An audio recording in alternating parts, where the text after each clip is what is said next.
Welcome, everybody. I want to thank you all for being here today to join the conversation, leader to leader.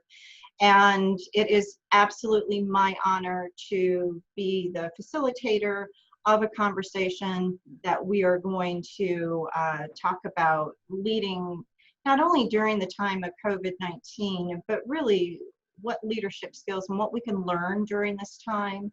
And I'm going to introduce our dean, Dean Rick Fountain, here at the College of Business at University of West Florida. And he's going to introduce our panelists to kick us off. So, Dean Fountain? Well, thank you. Good morning to everyone. I am the Dean of the College of Business, and probably surprising to my friends that are on this panel with us this morning that I would become a dean. But we've had a series of interviews with business leaders, and we've had head football coaches, hospitality, and it's been amazing. Dr. Green has facilitated these and has done a wonderful job. And after our session with football coaches, we thought it might be interesting to have athletic directors talk about how they're running their business after COVID, what their leadership skills are. And I had two friends that were athletic directors. I thought I would ask them, and then instead of looking for a third that I might not know, I have a friend, Bill Carr, that's been in the athletic consulting business, probably knows more athletic directors, has been an athletic director at the University of Florida and the University of Houston. And I thought he might give us great perspective. And then Pensacola had a treasure. Bill Vilona has been a sports writer that's covered collegiate, intercollegiate sports and just sports in general. He's now with the Blue Wahoos, so he knows a little bit about what canceling baseball can mean to your business model. So let me just quickly introduce, and I'm going to tell personal stories. Keith Carter is, I think they call it Vice Chancellor for Athletics. We always call that the AD, but I've known Keith. He wouldn't have known me, but since he was a 17-year-old basketball player at the University of Mississippi, and he became my middle son's favorite. And we still have a poster that Keith signed with his medal when they won the national, or I guess the championship in the World Games while he was a collegiate player at Ole Miss. I've watched him grow, and he's recently the athletic director back maybe November of 2019. I think he became the official athletic director. And I have a story about him that goes to his character and his leadership. I'm sure he was captain of the basketball team, but Ole Miss had a particularly tough game one night, and it won that game against some, I think, pretty high odds. And Keith got a technical foul, probably the only technical foul he ever had in his career. And after the game, they interviewed the player of the game on the radio, and they broadcast that in the Coliseum. And Keith Carter began that interview by saying, "That was out of character for me. I want to apologize to the Ole Miss fans. That won't ever happen again." So that's how a leader leads. He didn't want to hear the accolades about how he scored the winning point into that, but he was a leader as a 19, 20, 21-year-old young man. And I'm so thankful that he's the athletic director. Most of you know I went to Ole Miss Law School and have been involved with their athletics. So Keith, thank you for joining us today. Absolutely. Dave Scott, I've gotten to know, and I have to tell this story. He's probably the athletic director with the most success in the country. I don't have the exact numbers for his tenure, but the University of West Florida has, I think, 103 overall championships in conference play, and probably as many as 70 of those have come under Dave's watch. But he ventured out. It took the University of West Florida about 50 years to decide to add football. And it was a little bit risky because we'd been successful. And I remember we were looking at whether to go to Division I and just play basketball, or stay Division II and add football. And Dave was a great leader during that process. And I have two quick stories about him. One of really impacted me about his leadership.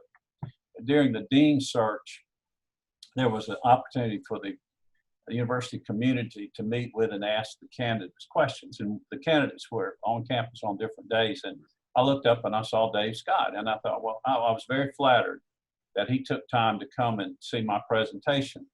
But I was really impressed when I found out he came to every candidate's presentations. He cared about, as a leader, he cared about what was going on over in the College of Business. He's busy as the athletic director, so I had a lot more respect for him, that he cared about all the candidates and was not just coming because I was a booster of athletics at the university. And then adding football with all the other success was a high risk. And going through the interview process, all of us, Bill will remember this, all of us had an idea about who might be a great coach. We may have had high school guys, D1 guys. It was amazing. But he hires our coach, Pete Shinnick.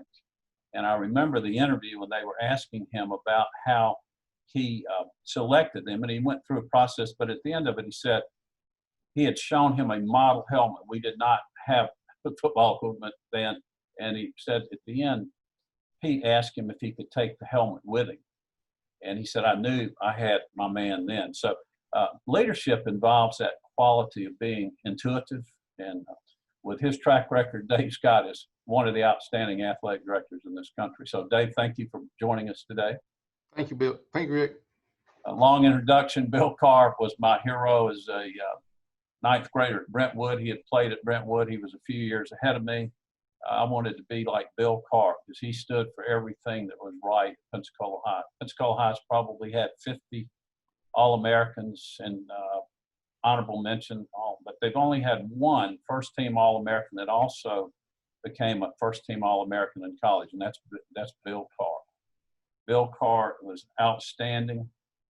I've gotten to know him as a friend. He was athletic director at Florida when I was in law school. He was very kind to me. I was just a student struggling, but he was nice to me. I'd go by and visit and talk about Pensacola. And his track record is enviable. He has consulted with almost, I would say, a third of the colleges in this country, universities, about continuing programs, starting programs, and all of those things. So he will have a lot of insight. Bill, I'm honored to have you. You're still one of my heroes. So thank you. Thank you, Rick. And then Bill Vilona, as just a legend here as a sports writer, and I thought he might be able to tie us together a little bit on what challenges he sees and how he thinks leaders. He works with some great people at the Blue Wahoos, but he always was good for a story when something important was going on, not just in Pensacola sports, but intercollegiate sports. So, Bill, I treasure our friendship, and I appreciate you coming today, and I think we'll have a lot of fun with these questions when I finally let Allie get started. So thank you, Bill. Rick, thank you, and I'm gratified to be part of this panel. It's a great thing to organize. Appreciate it. Allie, I'm finished. Okay, thank you so much, Rick, for those introductions. And as you see, we have some wonderful leaders with us. So let's just jump right in and talk about leadership. If you take a look back, and I think of it this way, we all think we're leaders in a certain way. You've accomplished a lot of things. However, we've never seen the last 6 months, let's just say 6 months, as we've seen this last 6 months. So to me, being able to reflect on that, what leadership skills are guided you through it, but now are guiding you towards our next steps? What would you say? And I can take anybody that would like to start that. What skills are you flexing?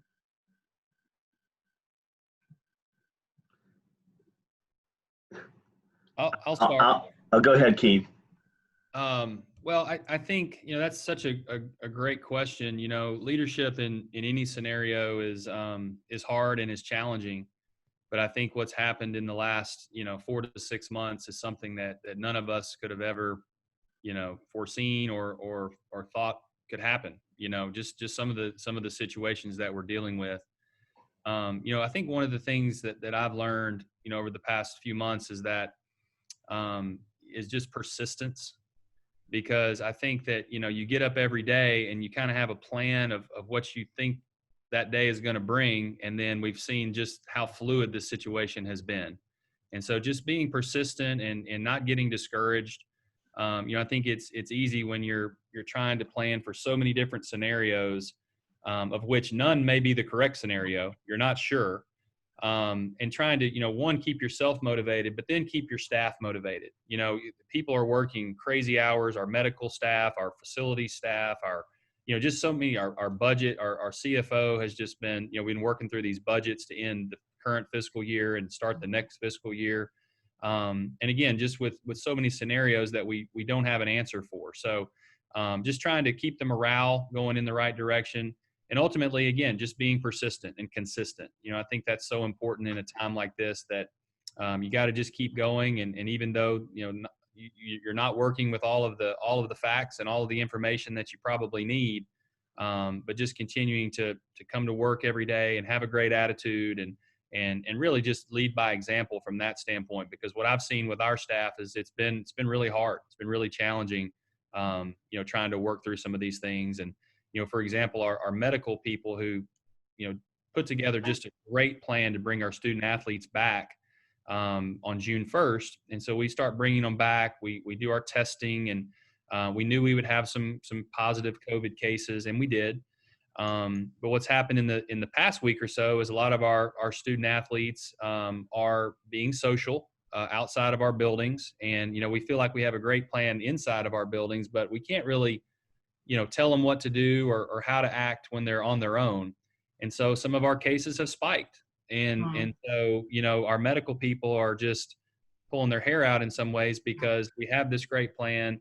But then, you have to adjust on the fly. So trying to keep the morale going and just keeping everybody positive, and knowing that at some point we're going to get on the other side of this, but we're just not quite there yet. So again, just persistence, trying to keep morale in a good place, and leading by example. All right. And Keith, I also heard you, just so you know, I heard you say contingency plan as well. That's probably where we're at now. Bill, you wanted to chime in?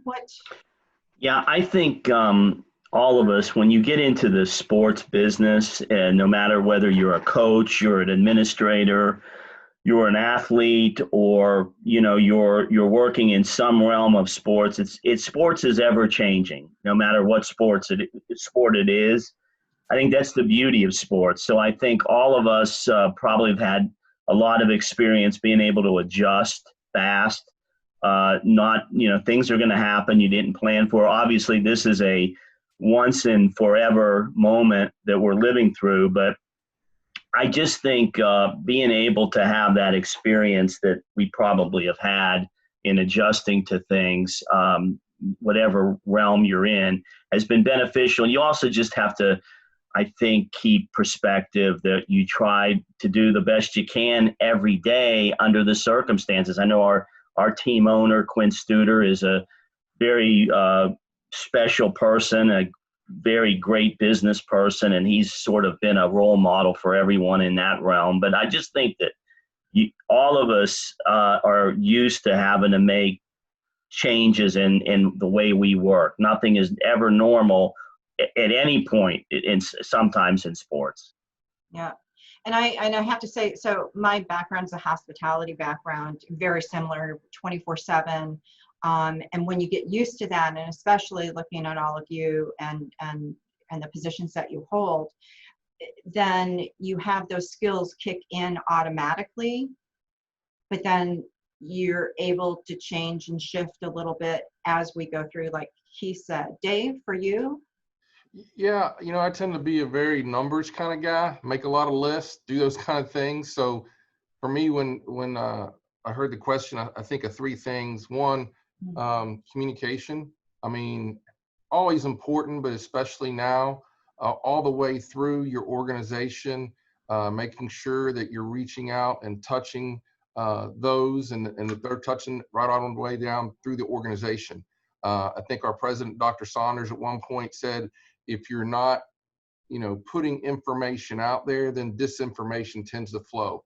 Yeah. So everything from employees being uncomfortable about budgets or closings, and to student athletes being concerned about what's happening next.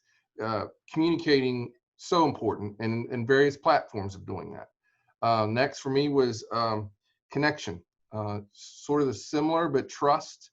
I mean, a lot of people are going through anxiety, student athletes, not sure about what's happened. They prepared and planned and trained, and now all of a sudden that's taken from you. Education they're working toward, challenges from going from face-to-face to online. So assisting with all those transitions and making sure you're staying connected with people to help them transition through that process.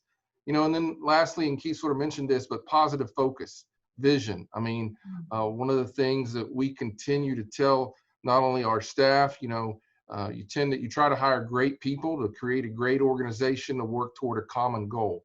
And to do that, even though things were shutting down and it was restrictive, our discussions were, how do you get better during this time? How do we continue to work remotely and in safer ways to still advance our goal, to still build champions for life from our student athlete perspective, to stay connected, to keep people transitioning, to improve. So when that day comes that we're coming back and re-socializing back into sport, which we feel is very important from the life lessons that it teaches us and what we've grown up through, that's a very, very valuable part of our society and what we do. So to be able to help people move through that and transition, we saw those three things as big: communication, trust, staying connected, and then positive focus. I want to say Denzel Washington in his graduation speech to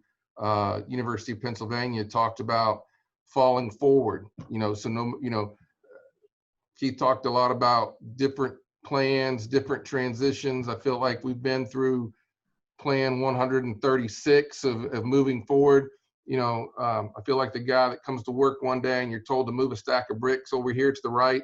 Tomorrow they come in and tell you to move the bricks over here, and the third day you're moving the bricks over there, and you're really not sure if you're getting anywhere, but you're working hard. So we feel like those three things, and Denzel Washington talked about falling forward. To me, that's, you're going to try, you're going to fail, but you got to have a positive attitude to move things forward and just keep advancing, sort of like that persistence that Keith was talking about. I heard yesterday, I don't know her title for the women's soccer, they're bringing back women's soccer soon. And she said, you know what, there is no playbook, right? That's a good analogy for all of you. There is no playbook. You are writing it, and then you're moving the bricks. And I would say, yeah, that's a really good one, Dave. Is that it's not necessarily even just a bunch of bricks. It's like one brick goes here, one brick, oh, wait a minute, it's got to come back. So I'm in agreement with that. I'm going to kind of ask you, we're sitting here on Zoom. We are meeting this way. This is the new normal. In organizations, we may find it more effective. How do you feel as if your communication, because that is key, is changing, and do you see that changing as we go into our next steps into the fall? How are you going to communicate as we go forward? Well, I know for me, I'm sure Zoom's been around a long time. Didn't get comfortable about 2 months ago. So for us, there's advances, I think, in social media platforms, and even I think Zoom, I've had 2 or 3 updates in the past 2 or 3 months. So I'm sure the usage numbers for that organization's product is went up the roof. So I think we'll continue to do some of those things. They're very valuable. I'm a people guy. So, when you talk about, Rick talked about intuition, you read nonverbal cues. I speak with my hands. I tend to be very mobile. So I need that interaction to be able to read and understand people. You can't get that on a phone call sometimes. So Zoom is helpful, or WebEx or Google Hangouts or Google Meets, whatever platform you're using. So I think we'll continue to use those. Those have been very valuable. You can connect with people all across the country. The sessions and webinars that have been happening have been very good. And you can still have that one-on-one or small group interaction. I know we've used it with our student athletes to keep them connected. There's just something about being able to see you face to face and having that conversation. I think technology is continuing to advance. I think this crisis creates opportunities for people to move things forward that might have took a lot longer in a normal fashion. I don't think I would have jumped on and embraced as much technology as I have in the last 2 months had we not been in this situation. So using more social media platforms, looking at things like ARMS, which is a compliance platform that we were looking at, you know, Team Sync, Teamworks, all those kinds of things that you utilize more in your daily work function, and continuing to embrace that and seeing how you can use that in the day-to-day. Yeah, I agree. Go ahead, Yeah, Pete. I'll agree. I'll agree with Dave. Like, you know, it's been eye-opening to see just how, you know, productive we could be here over the past few months. You know, I think if this had happened 30 years ago, you know, we wouldn't have gotten much work done because it would have been a conference call. It would have been, you know, just would have been really hard to function. And so I think it's been eye-opening. I think it's been good for all of us to learn this technology. And I think certainly moving forward, we'll use it in our department. I love the fact that you can, you know, jump on a Zoom and like Dave said, you can see people's faces. You know, really even more than sometimes, you know, a face-to-face meeting if it's a bigger meeting. I mean, because you're looking literally straight in everyone's face. You can kind of see what's going on with them. I think it's been very, very, very good. I know our coaches have enjoyed it too. You know, they love being on the road, of course, to recruit and do all those things. But I think they've learned some techniques and some things that they're going to use probably in the future too that can be productive from a recruiting standpoint, which, you know, from an AD, you start thinking about budget savings and all kinds of different things from that standpoint. So I think that we'll see this technology used a lot more. Even, you know, we may have some more work from home. We may have some things that probably we would have never thought of or you know, needed to think of before this pandemic. But I think now we're going to be able to utilize really the best of both worlds. And I agree. And I'm thinking about that as well, Keith, you know, in the back of my head, the travel and what you can do for recruiting. But I think what Dave said as well, the human side of it is important. So how do you balance it? I don't think we have the answer, and the budget cuts. Bill? I also want to say that look what the NFL did with its draft a month and a half ago. You know, they turned up a really tough situation into a gigantic viewership opportunity that allowed people to among other things see the man cave of Commissioner Roger Goodell and the inside of coaches' homes and things like that. I mean, I think the nation saw the NFL in a different light, and I do think from a media standpoint that was a gigantic win for the NFL to be able to pull that off and have all of that coming together. You know, there was obviously a couple difficult moments with that. You got to be careful on who's in the background and things like that. But I do think moving forward, it's going to be a great media tool for everyone. I see a lot more of the news conferences, post-game conferences done this way. I think you can bring more people in, and I think it's a great way to get a message out. So, you know, I applaud the NFL for what they did. I thought that was a big moment in what could have been a tough situation. We have Bill Carr back as well. And Bill, you may want to unmute for this. I know you had some technical difficulties. I did. My internet died. Yes. Oh, shoot. Oh, yes. I know how that goes. We're talking about, I'm interested in this as well, because we're talking about technology, ironically, and you have to have the internet. That's why I'm in the office today, because mine is spotty at home. I'm interested with all the people that you talk to across the country. Do you have any inkling of how are we going to use this technology more going forward? Are you hearing that? Because you're probably in a lot of these Zoom calls or whatever technology we're using. What are your thoughts on that? Absolutely. It's been amazing to me the last 5 to 8 years or so, how the tradition-bound intercollegiate athletics has been challenged to its very foundations with regard to the impact of technology. It's extraordinary.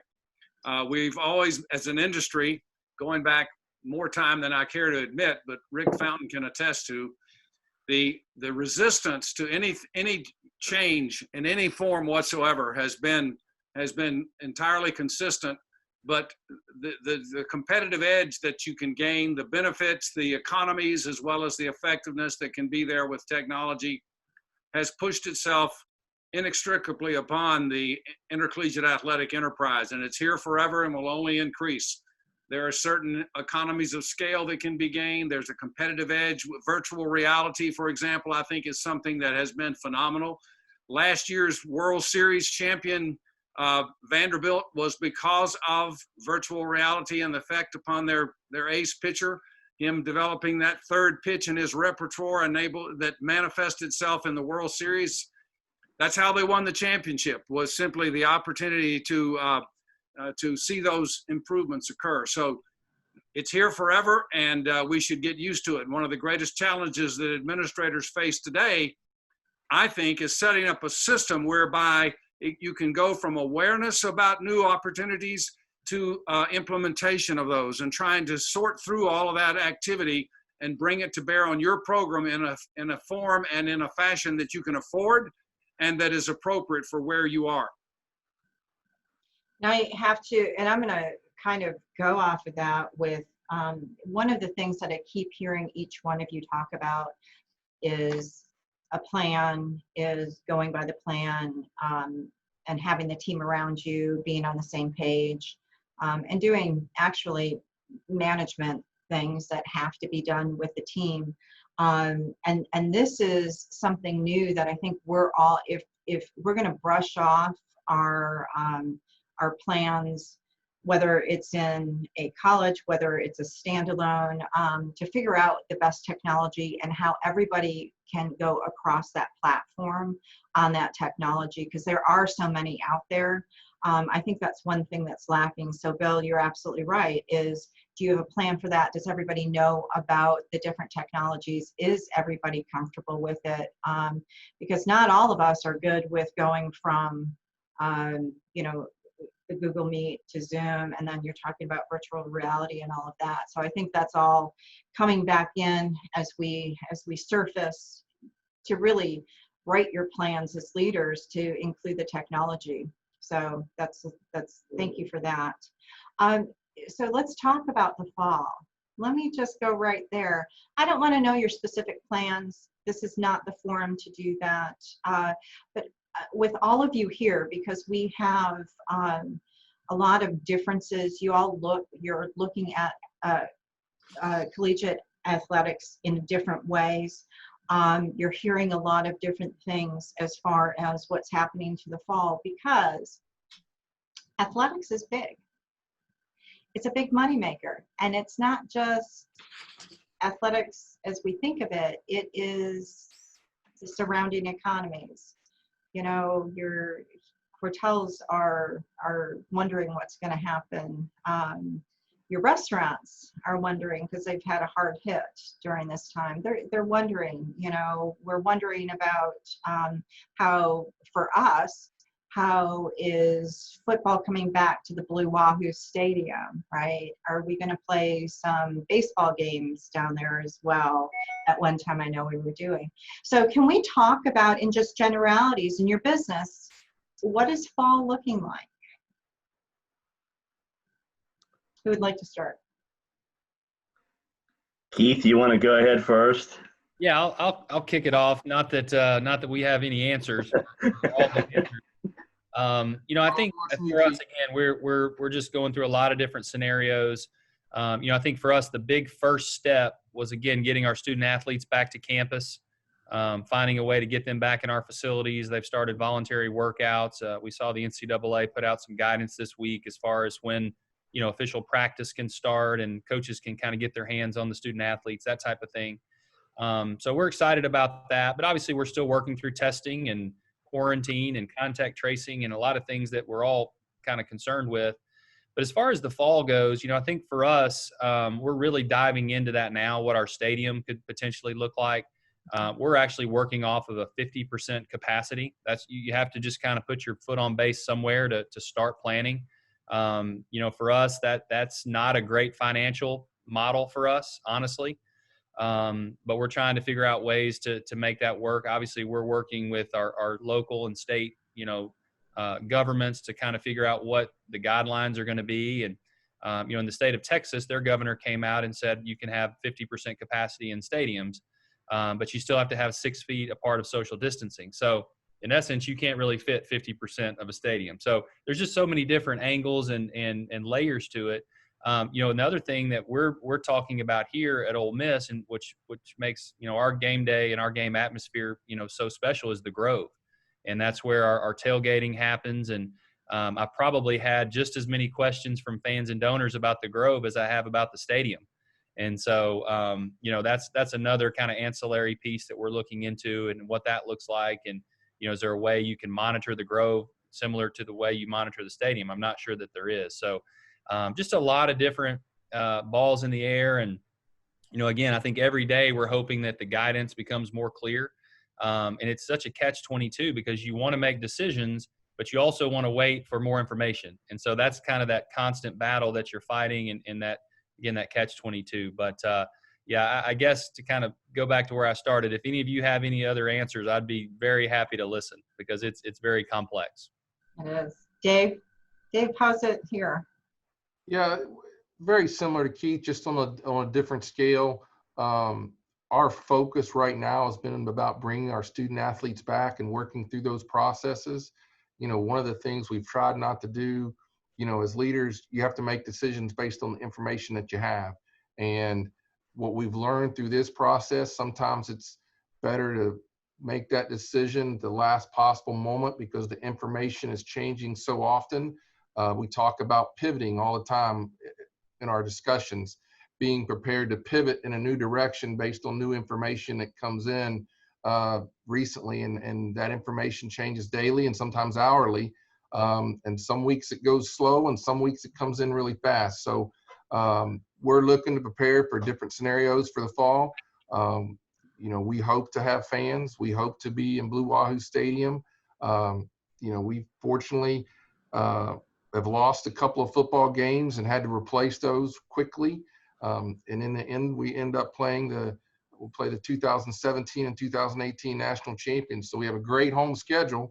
We just hope people can come out and see it. So sport is a very social thing. There's a huge social aspect when Keith talks about the Grove and tailgating and down on the bay at Blue Wahoo Stadium. That's a big part of it. That will probably be limited in some fashion. Everything's going to be trying to make a safer environment, not only for student athletes, but for fans, but to create an environment that we can still function and do things, maybe not exactly what we did before, but in some capacity, in a new way that follows not only state guidelines, but national guidelines. I want to say there's about 6 governing bodies we have to, between the governor, the Department of Health, the state, the university, the Board of Governors, our conference, and the NCAA. Before you do anything, you have to check off about 6 boxes to see if you still fit in those categories and can function the way you think you want to. So it's challenging every day, but once again, keeping a positive attitude about it. And, we expect to be out there and be playing and do it in a way that, or the safest way that we can do that moving forward. I think that one of the greatest challenges that faces intercollegiate athletics is that it is a subset of higher education overall, which is an industry under great stress because of a variety of factors. But the number one is simply the population. The number of students at that age and that are choosing the college campus experience is down and is going to continue to go down. And I'm not speaking negatively, I'm just speaking empirically. It's just a fact. And we have to contend with that. And it has the ability to offer the campus experience for education as well as for the social dimension, which Dave has outlined appropriately. The ability to present the balance of those is the crucible of higher education in our nation. We can get the cognitive part in many ways online, but we cannot get the affective realm. We can't get the social dimension any other way than face-to-face and from a human perspective. And that's where leaders are developed. Leaders are not developed online. Leaders are developed in the crucible of human interaction. That's the reality we all know. So that's one of the greatest challenges. And we are praying that, we're hoping and praying that that will be available as a commodity, if you will, because it is a very tangible, precious commodity to human beings to have that campus experience. And we all hope it occurs, but none of us can be definite about that because we really don't know. There it comes back to that uncertainty and being nimble. That's a part of our experience at this moment. I agree. And I'll just share the Blue Wahoos situation. On March 12th, Major League Baseball suspended spring training. Since that point, there's been no definite plan to resume a season. Right now, I would say the chances are slim if Major League Baseball can come to an agreement. But for minor league baseball, we're not going to have a season. And I don't mind sharing this because our owner has been very forthright in delivering this to the public. For every home game we don't play, it's cost us $100,000 to $150,000. So when you multiply that by 70, you get the kind of money we've lost. And it's impossible to make that up. And it's going to put enormous financial strain on all of the minor league baseball teams, throughout the country. There's 160. There's going to be dramatic changes in minor league baseball, but we've transitioned to try and, as our owner Quint Studer said, try to lose less money by just operating as an events company, which has been a success. The Airbnb, we're the only sports venue in America right now offering an Airbnb experience. It's been highly successful. We're booking rooms all the way through December right now. So that part of it has been good, but you can never recoup, obviously, the kind of money that you're going to make on a game. And then you can just imagine Major League Baseball. Their losses are going to be multiple times higher. So it's going to be a tough time. There's no question. And I think, but we've just transitioned in trying to run events and keep the stadium a community asset. There's been no layoffs, no furloughs. I think everybody's gratified to Quint Studer for what he's done for all of us. It's been very special, but it's been eye-opening for me, coming from the other side of it where I didn't worry about these kind of things, to hear that kind of number. That's a lot of money for any operation to absorb. Right. And so the impact, and again, is that sometimes we do just look at whatever sector it is, so athletics, and then we really don't think about all these other things, such as that stadium worker. So the stadium worker that is pouring a soda that no longer is needed because your stadium, Keith, you were saying, is even less than half. And it goes on and on and on. And we don't know what that, we can't forecast how that's going to look. Keith, you were going to add something to it? Well, I think Bill brought something up that's so important in from a leadership standpoint, is that, it's really easy to lead when things are going well. When things are, you're winning championships and the revenue's flowing and all those things. It's easy to lead then. It's easy for morale to be good. And so I think that's where, in times like these, and he mentioned their owner there for the Blue Wahoos, sounds like very proactive, very creative, somebody who's trying to think outside the box. And I think that's where leadership really comes into play, is in the hard times, and that's what we're all going through right now. I think you're seeing a lot of really strong leaders step up right now to help their organizations through a really challenging time, with obviously with COVID, but then now with the social unrest and the things that we're dealing with in our country too. I think these are challenging and heavy times for leaders right now, but I think that's the mark of a good leader, to kind of help that organization work through those times. And I have to agree with that. And I have to say this, is that's why we're all here today. Because if you look wherever Rick is on your Brady Bunch thing, you know, because we're all looking at the Brady Bunch or Hollywood Squares. That's why we're doing these things now. That's why it's important now that we talk about it. And it's going to be dated, and we're going to look back. You all are going to look back and go, aha, I could have done that, or that. So I'm in agreement, Keith. Right now is everybody, every leader at every level, because it's not just at the AD or Vice Chancellor level. It is every leader that is coming up that is part of your organization is leading in their own way. And I think that's important. That's an important aspect for all of us. So I think we kind of know what fall looks like. I'm going to say something. You're going to have your fans. You're going to have your fans. It just may look different of how they're celebrating, or they're gathering in, you know, they can't do more than 10 people at wherever it is at a gathering. It may look different, but it's also an opportunity. It's an opportunity to reach out to more, as Bill was saying, to more people. And it could be through social media, it could be through the streaming, it could be through all these creative measures. So we have to embrace the change, and that is part of leadership as well. So that's the challenge, but you will have the fans. You're not losing fans. With that being said, I want to be aware of the time. We have about 10 minutes left, and I want to allow Rick Fountain to ask or comment and have a conversation as we close this, because we've had great, robust, and thank you all again for being here, number one. But number two is to be honest and sharing with us where you're at. So Rick, if you want to unmute, I'm going to let you have the floor.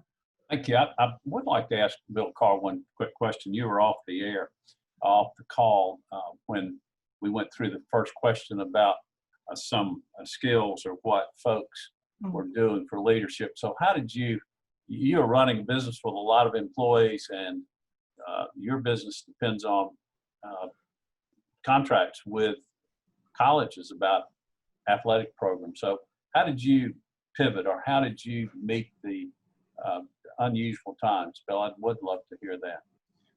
Well, I think that the very pertinent question is, in a highly competitive, every aspect of intercollegiate athletics is highly competitive, especially at the upper levels of the industry, which is where our services, professional services of executive search and management consulting, are targeted, because that's who has the interest and the resources to make those things happen. So when something like this occurs, we're always in the competitive business, we're always asking ourselves, where are we? Where are we? But when we have an unprecedented, unexpected trauma of uncertainty that is what has occurred with here, then really what the leadership has to do is to go back and ask the more basic questions, which is, who are we? What are we doing? And why are we doing those things? And that brings us to a greater focus on our mission, our core values, our principles of operation. And as a result of that, we focus on people, which is, sometimes we can get so busy being the champions that we forget about the people part of it. And so that brings us back to that. And that's what we've, I think, done. Our team at CarrSports, we've really tried to focus in that regard. The search business has been frozen, if you will.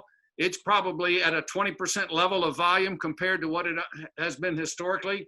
We were assisting a search with a university that started in February. We got to mid-March and they froze the search for the institutional reasons that in regard to COVID-19 pandemic.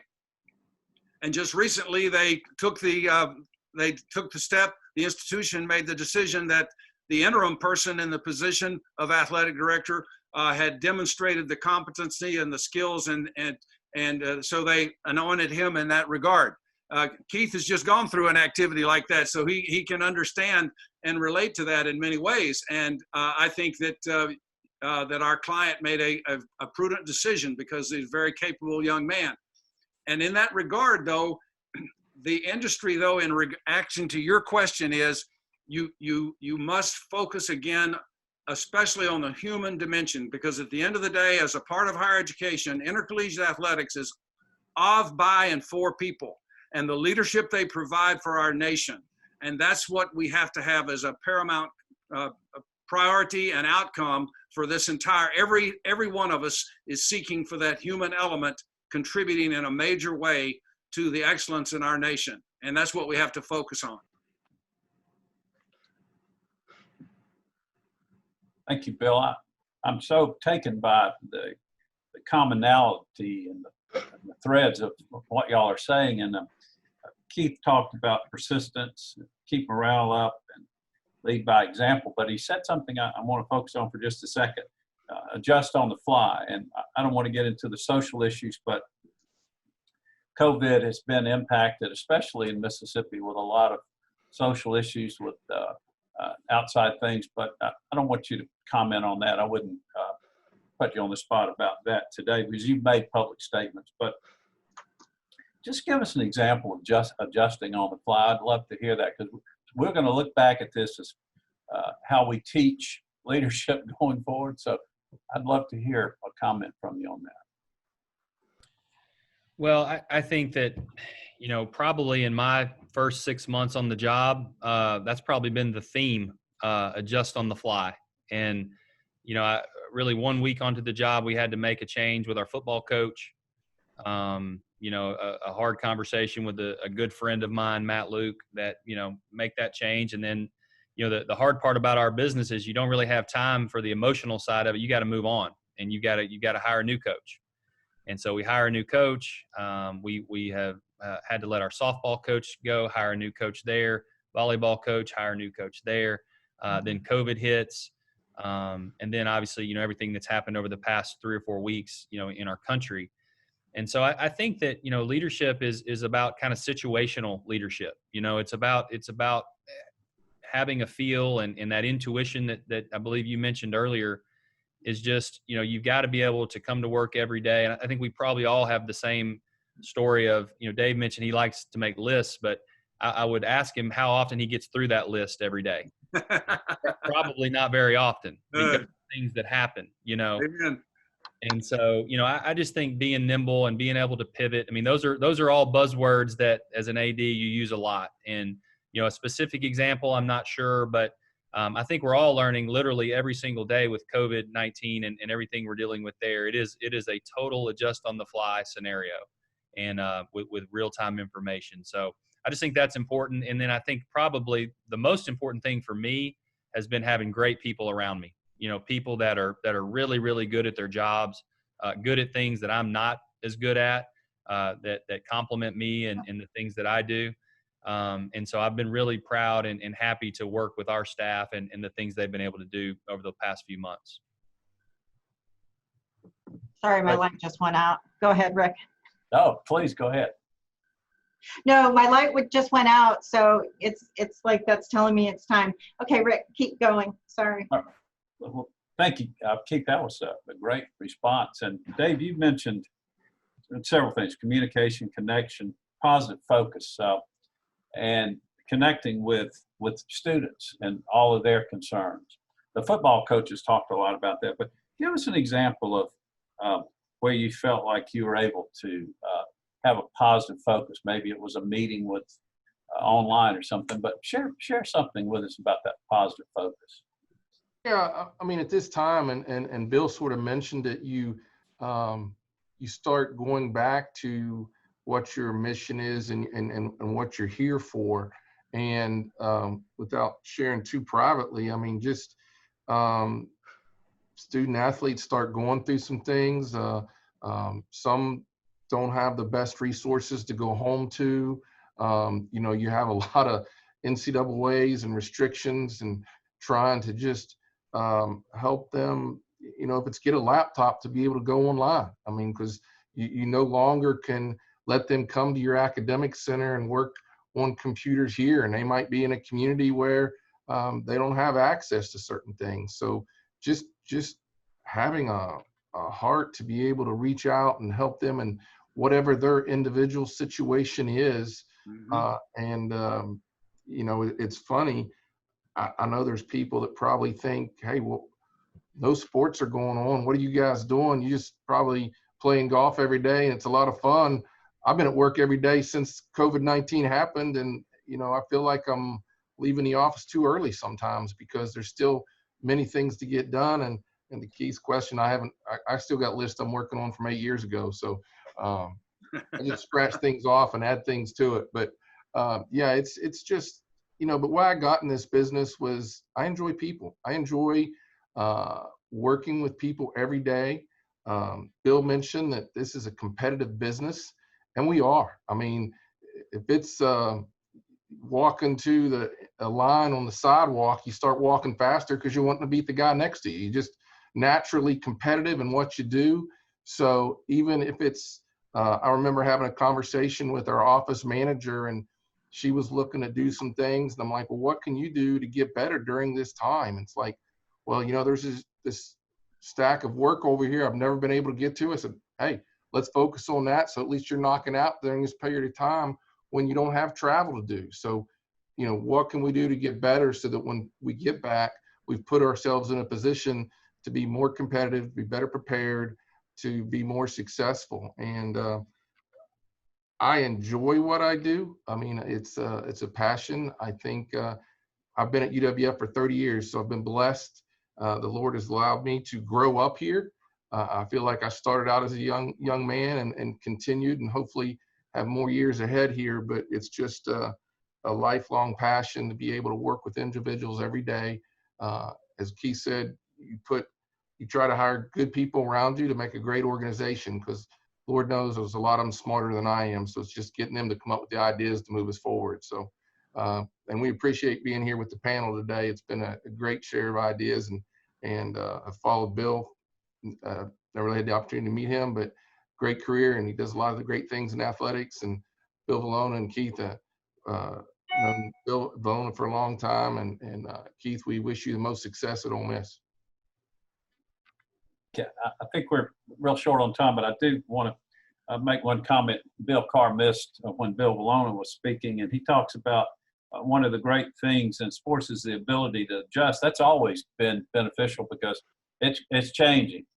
You've been at the speed of the game, whether you're on the basketball court or playing center for the Gators and having to snap to Steve Spurrier. I mean, it's constant change. And Bill, you gave some great examples of how Quint has led.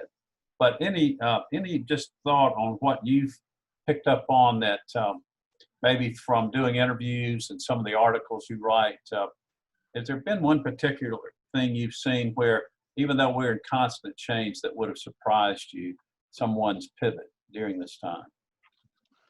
Well, I think the impact, Rick, that just these movie nights that we've put on and this Airbnb experience that we've provided, so many people coming to the ballpark have just looked us straight in the eye and said thank you. And you could tell how heartfelt it was to have, for them, a place to go, a place to gather, something safe. Obviously, the Airbnb that we've provided has been a great thing for the people who have experienced it. And I just think that, you know, we really don't know when this is going to get us back to normal again. And I think we're going to be constantly, probably in the next 6 months, just again trying to adjust all the time. But I just think people are gratified for what we can provide, and it really brings perspective on life, which has been powerful to me. Well, I want to conclude with just a quick comment and question to Bill Carr. Obviously, we're talking about my boyhood idol. And listening to him, he would have been successful as an academic. He speaks like a professor, so I'm so impressed by that. But Bill, I think the comment that you made that I want to conclude on is, you said you have to stay focused on people. And I think that everyone on here has made statements that resonate with that comment. But give us an example, maybe not with a specific name or something, but during this, where you've had an opportunity where a person needed help, and how your leadership skills, maybe it's some staff, and you don't have to identify that, but just give us maybe a factual pattern of what your leadership skill was when you focused on a person. I think the key is being authentic as a leader, being absolutely genuine. And I think the greatest attribute after many years in the search business of trying to ascertain, trying to determine who you're going to recommend for a particular leadership role, I think the greatest skill for a leader is the ability to make sound judgments consistently. I'm talking 80, 90% of the time.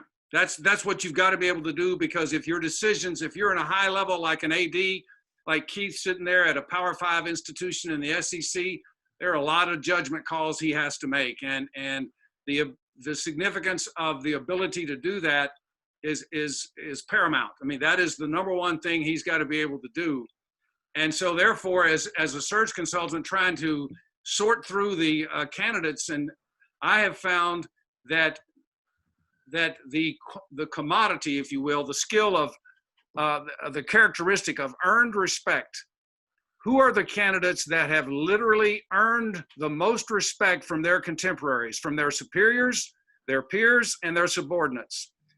Who are those candidates that have turned in response to my question about this particular candidate and said, I've worked with Joe, Susie, whoever it may be, for 5 years, been with that person in the room when there's a great deal of pressure on that decision, and consistently they have demonstrated character, they've demonstrated sincerity, authenticity, empathy, those qualities, and I highly recommend them based upon that experience I've had. That to me speaks louder than anything else, and as over time is what I treasure the most when I'm trying to guide a client in them making the decision. I never decide who gets the job. That would be a lack of institutional control if a search firm made that decision. That's totally inappropriate. I decry that reality when it occurs. And sometimes it does occur, and it's tragic when it occurs, because that's an institutional decision, not a search firm. But the bottom line is, those people that earn that respect in the context of reality and the dynamics of a high-pressured situation every day, that's who is ready for leadership at the next level. And so that's what I would answer you as you're looking for the people that you want to bring on your staff, and as you're looking for those that you want to hire in a significant role. That's what you should be looking for, that commodity of earned respect. Hey, if I could make one comment. Yes. Bill's got me fired up. I wish that it was Monday rather than Friday. I wish I had a full week's work to go do. So thank you for that, Bill. That was great. Well, I've had a recent insight in that regard. The expression that I have coined in my mind is, if ever, now. And that's the challenge for leadership. If you're ever going to be a leader, start that preparation, start that manifestation of diligence and commitment to excellence right now. Don't wait till tomorrow, if ever, now. And I Googled it this morning, and it's a quote from Shakespeare. I had no idea. It's in one of his sonnets, you know. So, but the bottom line is that is the challenge for us every day. If we're ever going to do it, it better start right now, because that's when the challenges are. And COVID has just brought that into focus for us. You know, what a great way to Wrap it up. to end it on that, because those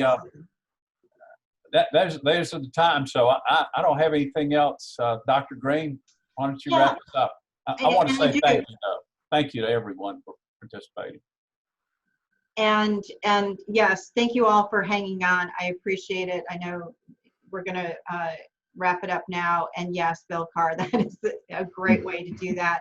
I also am going to say to all of you who are pressing hard, please take some time for yourself. It is extremely stressful as a leader to show that. So Keith, you're charged up, but go out this weekend and do something good. And that is sincerity, because it is about humans. And from my heart to yours, it's been a tough time, I think, for a lot of people. So to breathe a little bit to take a little bit of time to family or whatever you're going to do. So for leaders, keep yourself healthy, keep yourself happy, and we really look forward to all of the different things we're going to come up with in the fall and be fans of. So thank you all for your time. Appreciate all of you. Absolutely. An honor. So Thank much. you all. Thank you. It's an honor. Great weekend.